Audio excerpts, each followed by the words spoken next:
Hola, un saludo a todos. En esta ocasión les vamos a presentar acerca del cognitivismo mi persona Naomi Tobar y mi compañera Natalie González.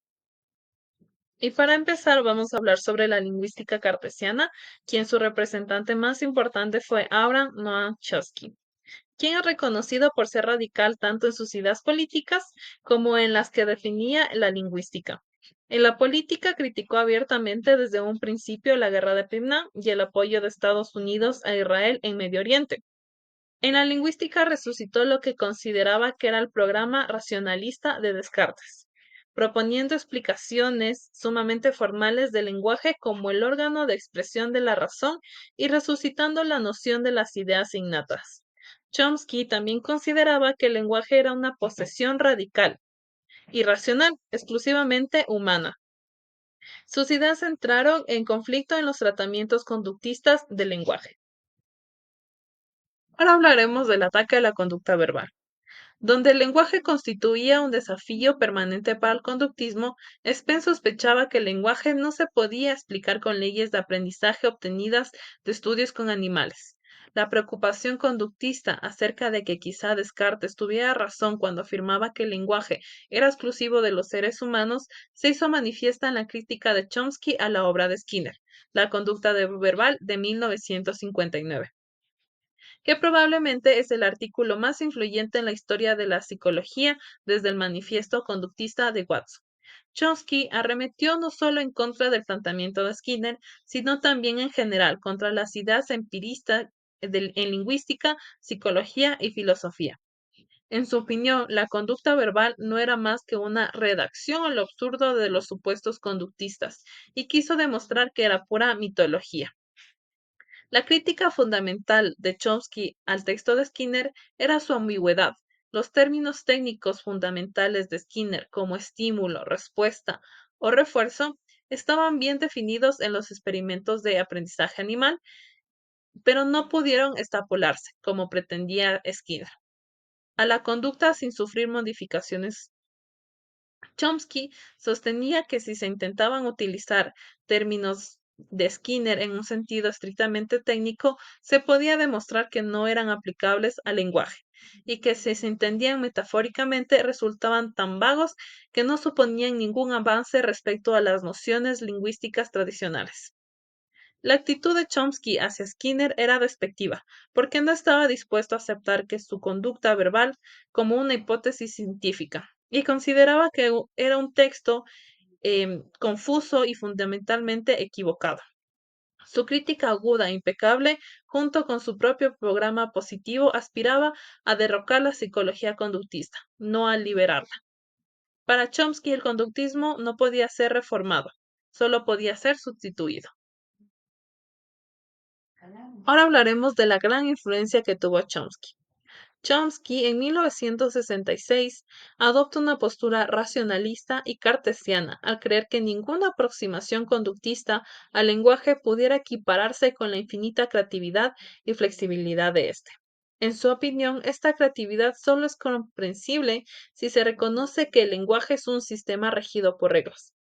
Como parte de sus procesos mentales, las personas poseen un conjunto de reglas gramaticales que les permiten generar frases nuevas, combinando los diferentes elementos lingüísticos adecuadamente. Chomsky afirma que el lenguaje humano no se entenderá hasta que la psicología describa las reglas de la gramática, es decir, las estructuras mentales que subyacen al habla y al acto de escuchar el habla. Un enfoque conductista, pero que descuide las reglas internas que la rigen, resulta necesariamente inadecuado. Chomsky ha propuesto una teoría innatista de la adquisición del lenguaje para acompañar su teoría formal del lenguaje adulto, como un proceso regido por reglas. Chomsky, en 1959 y 1966, propone que los niños poseen un dispositivo de adquisición del lenguaje biológicamente determinado que guía la adquisición de su lengua materna entre los 2 y 12 años aproximadamente. Así, para Chomsky, al igual que la de Descartes, el lenguaje es una posesión exclusiva de la especie humana. La erosión de los cimientos spencerianos y los límites del aprendizaje animal. Aquí Watson comenzó su carrera profesional como psicólogo animal. Tolman, Hall y Skinner estudiaron apenas la conducta humana, prefiriendo las situaciones más controladas que se podían imponer a los animales. Se esperaba que los experimentos con animales revelasen las leyes de conducta generales aplicables a un gran abanico de especies, incluida la especie humana, sin necesidad de grandes modificaciones. Tolman reflexionó sobre mapas cognitivos en ratas y en personas. Hall se refirió las leyes generales de la conducta de los mamíferos y Skinner extrapoló los principios animales de la conducta verbal. Se creía que los principios que surgían de los experimentos controlados de forma artificial aclararían el modo en que todas las especies y los organismos aprenden, independientemente de su herencia evolutiva. El supuesto de la validez general de las leyes del aprendizaje era fundamental en el programa conductista, porque si las leyes del aprendizaje fuesen específicas para cada especie, los estudios de la conducta animal no servirían para comprender al ser humano. Las pruebas acumuladas en la década de 1960 demostraban que las leyes del aprendizaje descubiertas en ratas y en palomas no eran generales, y que existían límites importantes en cuanto a qué y cómo aprenden los animales, unos límites impuestos por la historia evolutiva de las especies. Estas pruebas procedían tanto de la psicología como de otras disciplinas. Los supuestos empiristas clásicos enunciados por Pavlov sostenían que cualquier estímulo podía actuar como un estímulo condicionado. Mediante el condicionamiento, el estímulo condicionado podía provocar cualquier respuesta que se designara como respuesta condicionada. Los estudios empíricos indicaban además que el estímulo condicionado y el estímulo incondicionado tenían que emparejarse con una diferencia de aproximadamente medio segundo para que el aprendizaje tuviera un lugar. Ahora hablaremos sobre las nuevas teorías cognitivas sobre la percepción y el pensamiento, específicamente sobre la teoría New Look en percepción. Poco después de la guerra surgió un nuevo enfoque en el estudio de la percepción, liderado por Brunner, nacido en 1915, que recibió el nombre de New Look o mirada nueva. Tras este nuevo enfoque subyacían el propósito de unificar distintas áreas de la psicología, como la percepción, personalidad y la psicología social. Brunner y otros partidarios de este movimiento New Look presentaban palabras a los sujetos durante intervalos cortos, como ya había hecho Wundt en estudios sobre la amplitud de la conciencia. Pero estos investigadores más modernos modificaban el contenido emocional de las palabras, de manera que algunas eran comunes o neutras y otras eran obscenas o palabras tabú.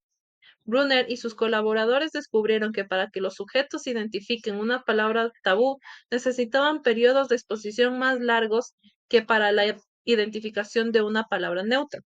La hipótesis freudiana de estos investigadores era que los sujetos percibían el contenido emocional negativo de la palabra tabú de manera inconsciente e intentaban reprimir su ingreso a la conciencia. Por ello, los sujetos que ven la palabra solo cuando la exposición o la presentación de la misma no es tan larga como la que no pueden percibirla. El estudio del pensamiento.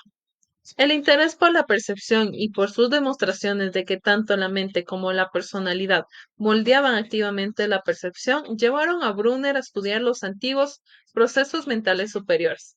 Y aunque este no era un teórico mediacional y enmarcaba expresamente su teorización en la tradición psicodinámica, Brunner vinculó su investigación de los procesos cognitivos a las nuevas teorías mediacionales y contribuyó a revitalizar el interés por la cognición y por su investigación.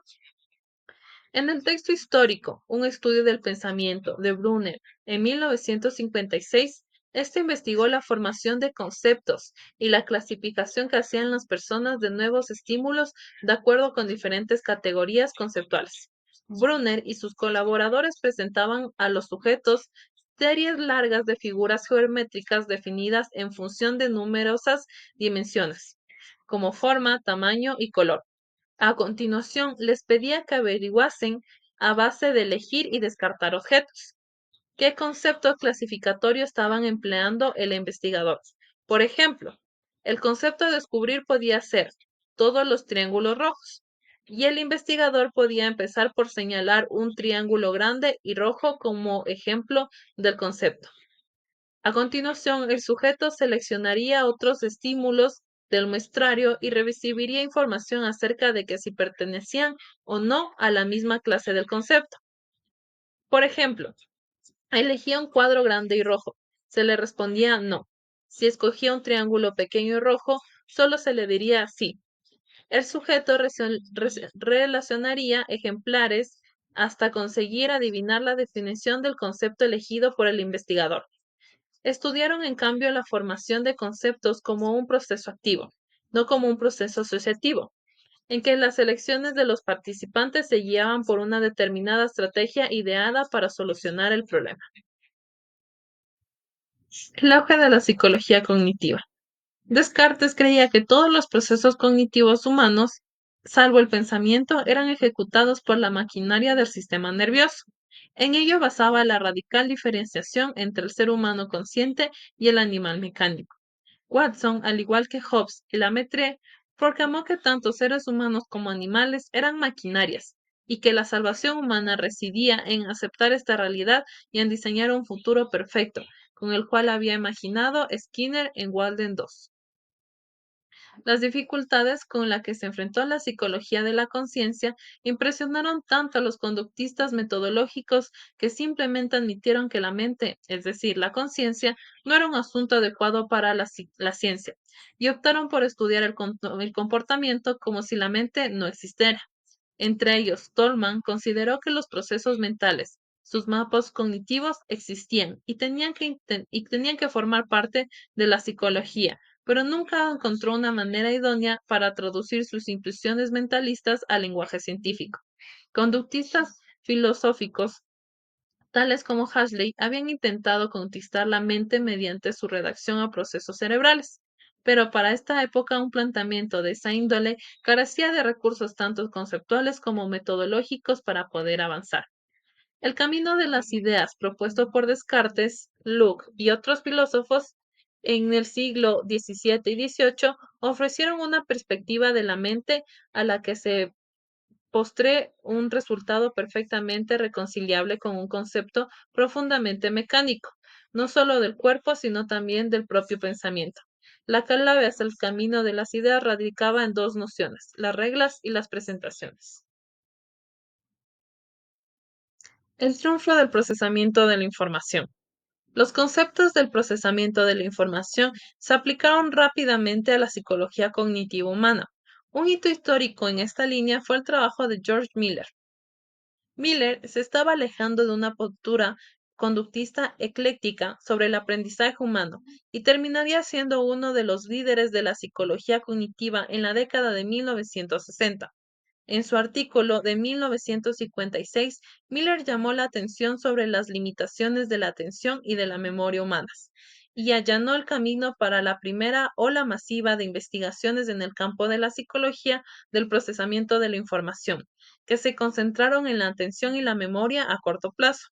Estos estudios intentaban aplicar conceptos informáticos a la psicología, que había un cierto grado de confusión sobre qué era en realidad lo que afectuaba el pensamiento, porque se tardó en algún tiempo en entender la separación entre la información y su soporte mecánico como consecuencia de la denominación popular del ordenador como cerebro electrónico. Existía una fuerte tendencia a creer que era el propio aparato electrónico el que pensaba, y que los psicólogos debían buscar paralelismos entre la estructura del cerebro humano y la de los ordenadores.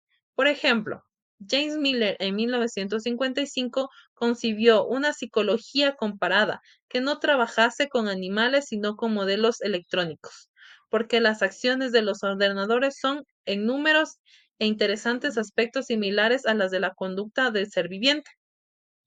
Pero la identificación del sistema neuronal como un circuito electrónico era demasiado simplista.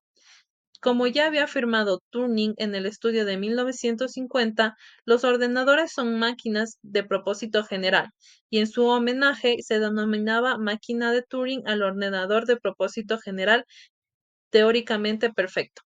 La arquitectura electrónica real de un ordenador carece de importancia, por lo que hace que se comporte de forma determinada en su programa. Así que es posible instalar el mismo programa en máquinas físicamente diferentes, a la vez que es posible ejecutar programas distintos en la misma máquina. Turing señalaba que una persona en una habitación con una cantidad infinita de papel y un manual de instrucciones para transformar los símbolos de la entrada en símbolos de salida podía ser considerada un ordenador. En estas circunstancias, el control neuronal sobre la conducta era muy escaso, porque es ese manual de instrucciones el que le dictaría las respuestas a las preguntas, y si se le cambiara el manual de instrucciones también cambiaría su conducta. La distinción entre ordenador y un programa resultó crucial para la psicología, porque significó que la psicología cognitiva no era neurología y que las teorías cognitivas del pensamiento humano tendrían que abordar la mente humana, es decir, el programa del ser humano y no del cerebro. El cerebro humano aplicaría una teoría cognitiva correcta y esta podría ejecutarse en un ordenador debidamente programado, pero la teoría estaría en el programa, nunca en el cerebro ni en el ordenador.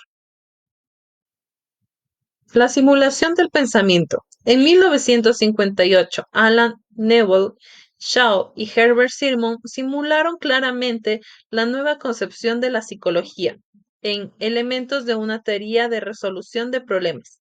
Desde principios de la década de 1950 habían trabajado en el diseño de programas para solucionar problemas, desde uno que demostraba teoremas matemáticas, el teorema lógico, y hasta otro más potente, como el solucionador general de problemas o GPS. Newell, Shaw y Simon afirmaron que su enfoque resultaba apropiado para la teorización psicológica. Los ordenadores son capaces de ejecutar programas, permitiendo predicciones muy precisas de la conducta. Asimismo, para que los programas pudieran utilizar en un ordenador, deberían contar con especificaciones muy concretas de los procesos internos, garantizando que las teorías sean precisas y que nunca sean vagas o meramente verbales. Newell, Shaw y Simon construyeron el Logic Theories o el GPS, representando una teoría totalmente operacional sobre la resolución humana de problemas. Las afirmaciones de Newell, Shaw y Simon sobre sus programas de solución de problemas fueron más rotundas en todos los planteamientos de Turing sobre su programa hipotético de IA. En el marco de la inteligencia artificial, se intentaba crear programas que se comportasen como seres humanos, sin que necesariamente pensaran como seres humanos. Así, por ejemplo, se diseñaron programas de ajedrez, pero mediante la fuerza bruta o capacidad de cálculo numérico de los superordenadores para calibrar miles de movimientos antes de seleccionar uno. En lugar de intentar imitar los grandes maestros de ajedrez, quienes de forma más inteligente solo evaluaban pocas alternativas antes de elegir un movimiento, Newell, Shaw y Simon, sin embargo, abandonaron la inteligencia artificial en favor a la simulación por ordenador, porque consideraban que sus programas no solamente resolvían problemas, sino que lo hacían del mismo modo que las personas. La persona mecánica, el impacto de la metáfora del procesamiento de la información. A pesar de las amplias pretensiones de Newell, Shaw y Simon, su GPS tuvo poca o escasa influencia en la psicología de la resolución de problemas. En 1963, Donald Taylor pasó revista en el área de investigaciones del pensamiento y concluyó que, aunque su simulación por ordenador parecía la teoría más prometedora, esta promesa, sin embargo, aún no se pudo justificar.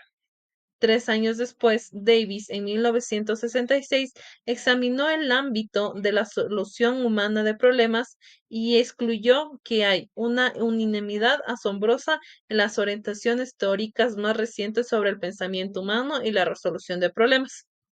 En cuanto a que las leyes asociativas de la conducta establecidas en situaciones relativamente simples de condicionamiento clásico e instrumental son aplicables en la teoría el aprendizaje del humano complejo. Davis relegó el GPS a ser considerada una de las tres teorías menores sobre la resolución de problemas. Neusser, en 1967, en su influyente obra La psicología cognitiva, desestimó los modelos informáticos del pensamiento por considerarlos simplistas e insatisfactorios desde un punto de vista psicológico. 10 años después de esta valoración, Simon y sus colaboradores abandonaron silenciosamente el GPS. Sin embargo, hasta sus oponentes admitían que la psicología cognitiva floreció en la década de 1960 y en 1960 Donald Held, uno de los líderes reconocidos de la psicología, pedía una segunda revolución estadounidense. La primera había sido del conductismo. El estudio analítico riguroso de los procesos del pensamiento no se puede seguir posponiendo. Y en 1964, Robert Hall constató que la psicología cognitiva había experimentado un extraordinario auge. El auge llegó incluso a la psicología clínica, como Lewis Brecher y James McCall en 1965, definiendo al proponer la institución de la psicoterapia conductista por una terapia basada en los conceptos del procesamiento de la información. El estudio de la memoria de Ebbinghaus había sido recuperado en el campo conocido como aprendizaje verbal. En torno a 1958, los psicólogos del aprendizaje verbal habían empezado a diferenciar entre la memoria a corto y largo plazo, con independencia de la ciencia informática. Y a principios de la década de 1950, bajo los auspicios del Consejo de Investigación en Ciencias Sociales, empezó a desarrollarse la psicolingüística, combinación interdisciplinar de lingüística y psicología. Desde el final de la Segunda Guerra Mundial, el Departamento de Investigación Naval había iniciado una serie de reuniones sobre el aprendizaje verbal, la memoria y la conducta verbal. En 1957 se organizó un grupo de estudio de la conducta verbal que, al igual que el estudio del grupo de psicólogos humanistas de Maslow, comenzó con una lista de distribución por correo y se convirtió en 1962 en la revista Journal of Verbal Learning. Estos grupos primarios de psicólogos cognitivos estaban interrelacionados al ocuparse de la conducta verbal y del pensamiento. Daban por supuesta la versión mediacional de la teoría ER y, por ejemplo, los psicolingüísticas, las gramáticas o de los lingüísticas anteriores de Chomsky.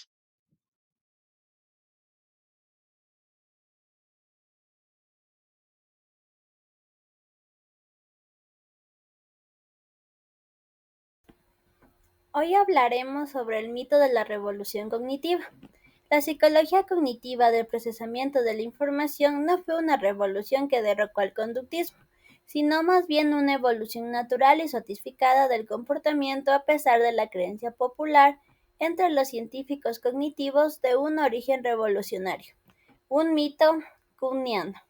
Esta nueva corriente mantuvo fuertes afinidades con formas históricas de conductismo, especialmente aquellas que ya incorporaban nociones de mediación y procesos internos, como el conductismo de Hull o Tolman. Como primer punto se encuentra figuras como Robert y Herbert Simon reconocieron la continuidad entre la psicología cognitiva y el conductismo. Simon en particular veía a los humanos como productos del entorno moldeándose por él, similar a la visión de Skinner. La principal diferencia con el conductismo radical es que los cognitivos infieren procesos mentales complejos entre el estímulo y la respuesta, rechazando el periferalismo, es decir, la idea de que todo se explica por asociaciones, estímulo-respuestas simples. Sin embargo, esto ya estaba presente en algunas formas del conductismo no radical. Como último punto, la psicología del procesamiento de la información se ve como una reafirmación del funcionalismo estadounidense que entendía los procesos cognitivos como funciones adaptativas. La cibernética y las computadoras justificaron la exploración de la cognición y a propósito sin caer en el dualismo, que es decir, mente-cuerpo. La naturaleza de la ciencia cognitiva. A finales de la década de 1970, la inteligencia artificial IA y la simulación por ordenador se fusionaron para crear un nuevo campo, llamado la ciencia cognitiva. Este campo se enfoca en el estudio de los informívoros, es decir, cualquier sistema, sea este humano, máquina o de otro tipo, que procese información. La ciencia cognitiva, tal como lo definía Herbert Simon, tiene dos objetivos reduccionistas complejos. El primer objetivo es conectar lo complejo con lo elemental, es decir, buscar explicar el comportamiento humano complejo en los procesos mentales superiores en términos de procesos de información más básicos y su organización. Esto implica que, similar al conductismo, la ciencia cognitiva intenta reducir la conducta compleja a combinaciones de acciones más simples.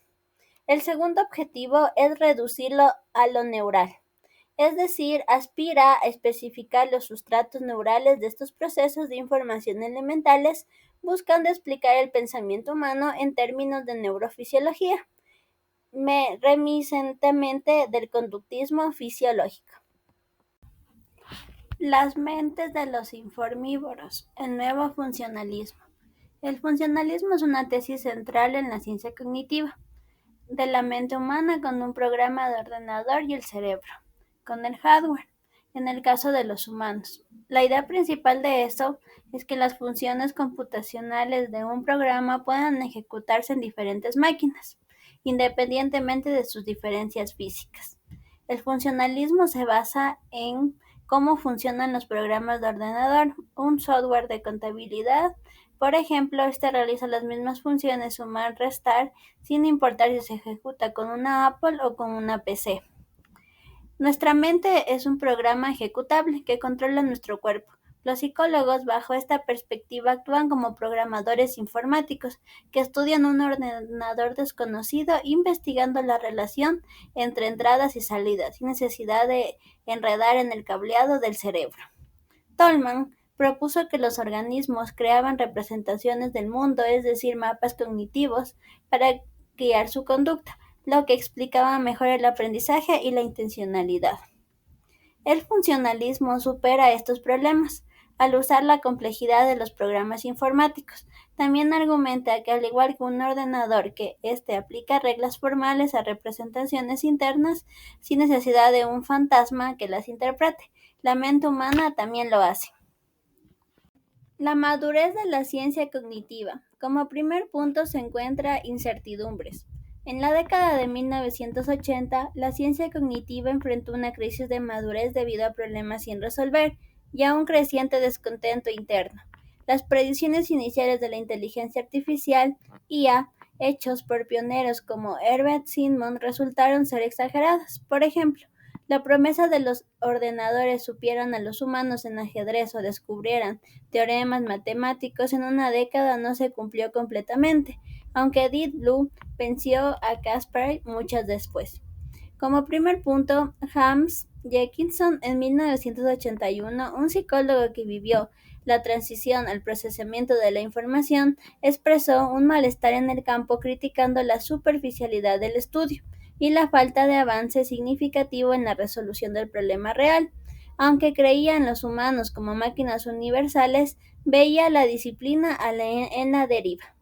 Los editores de la revista Cognition en 1981 también señalaron la falta de avances significativos en la ciencia cognitiva desde 1971, afirmando que casi nada había cambiado en realidad.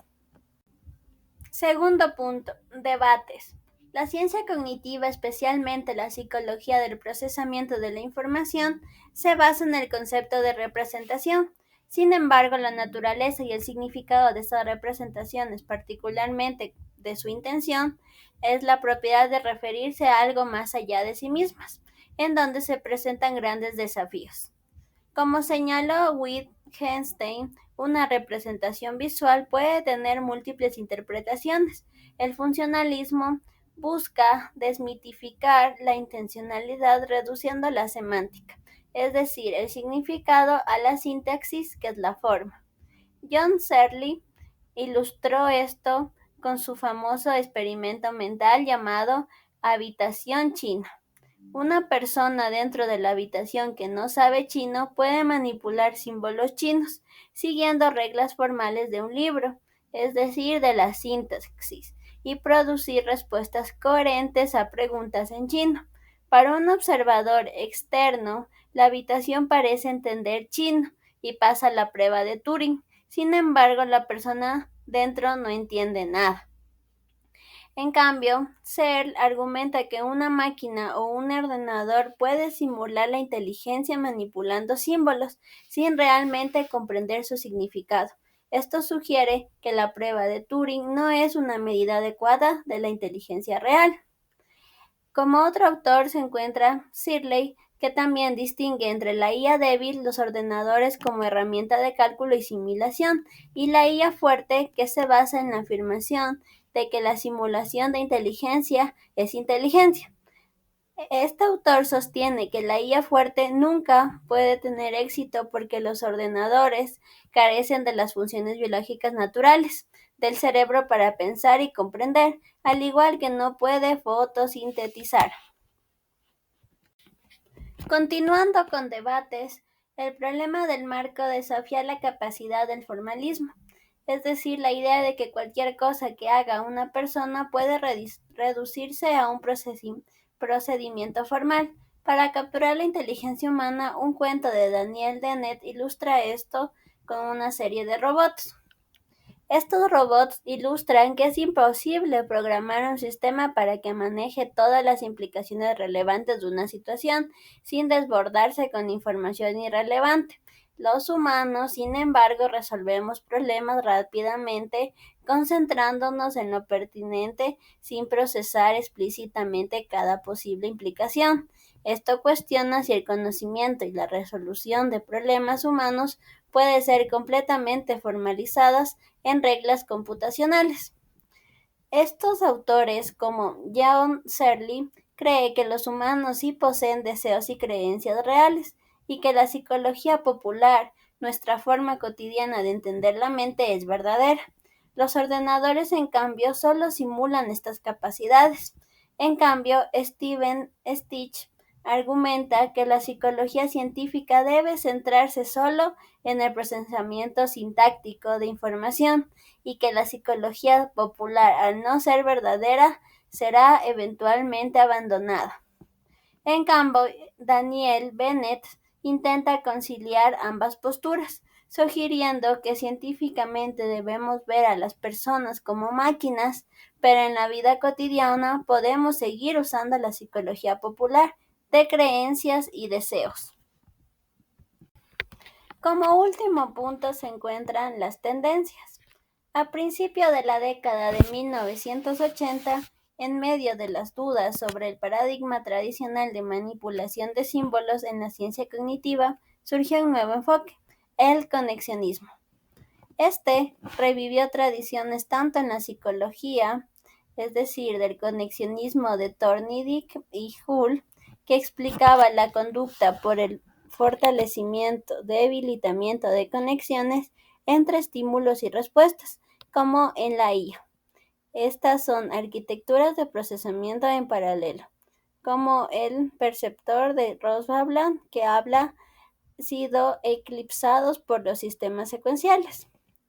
También este procesamiento en paralelo, a diferencia de los ordenadores secuenciales que procesan información paso a paso con una única CPU, el conexionismo propone que la inteligencia surge de múltiples procesadores interconectados que trabajan simultáneamente.